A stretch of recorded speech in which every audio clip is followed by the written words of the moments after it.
तुलसी किस प्रकार पूजनीय हुई? क्यों हर घर में तुलसी का इतना ज़्यादा महत्व है? आइए समझते हैं शिव पुराण के माध्यम से।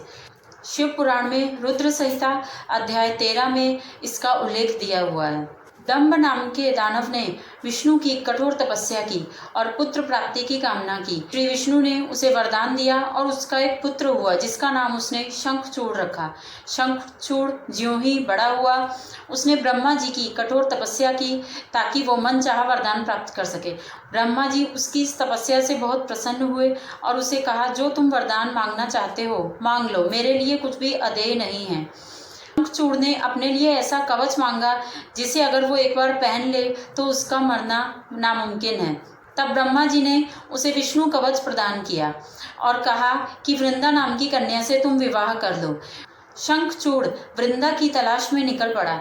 जब वह वृंदा के पास पहुंचा तो उसने देखा कि वृंदा श्री विष्णु की कठोर तपस्या कर रही थी। ब्रह्मा जी वहां प्रकट हुए और ब्रह्मा जी ने वृंदा से कहा कि तुम्हारे भविष्य में यही उचित है कि तुम शंखचूड़ से विवाह कर लो।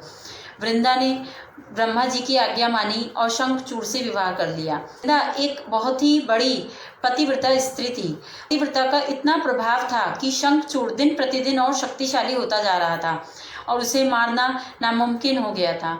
इस अभिमान में वो सभी देवताओं को परेशान करने लगा, पृथ्वीवासियों पर अत्याचार करने लगा। सभी देव महादेव के पास गए। जब महादेव का शंखचूड़ से युद्ध हुआ तो युद्ध में शंखचूड़ ने श्री विष्णु कवच पहन रखा था जिससे उसका अंत कर पाना नामुमकिन था। शंखचूड़ एक दानवीर भी था।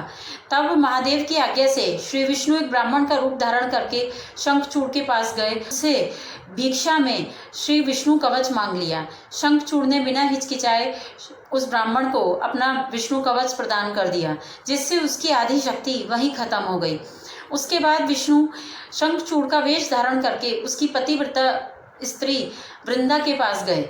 वृंदा ने अपने पति को सामने देख उनकी आरती उतारी। आरती उतारने के बाद ही वृंदा को शंका हुई कि ये मेरे स्वामी नहीं, वो तो युद्ध में गए हुए हैं। और उसने पूछा कि आप कौन हैं?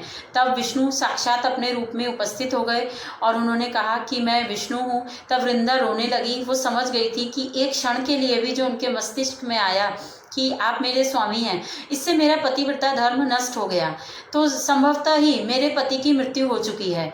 अब मैं क्या करूं? मैं एक पतिव्रता स्त्री ना बन पाई।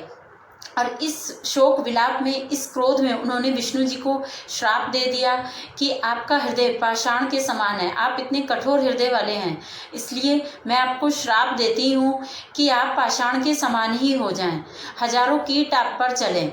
वृंदा ने विष्णु जी को जो श्राप दिया, विष्णु जी ने वो विनम्र भाव से स्वीकार किया।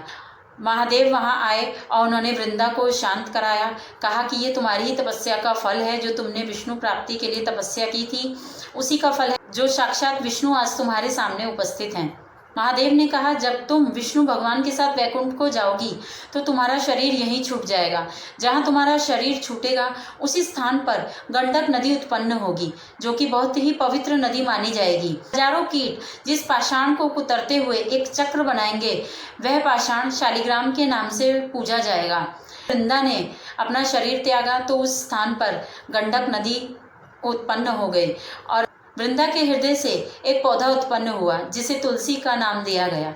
और विष्णु भगवान ने तुलसी को ये वरदान दिया कि जिस घर में मेरी पूजा की जाएगी उस घर में तुलसी का होना भी अति अनिवार्य है। जिस घर में तुलसी पूजनीय होगी उस घर में हमेशा मेरा आशीर्वाद रहेगा। तुम्हारे तुलसी पत्र के बिना मेरा भोग भी अधूरा माना जाएगा।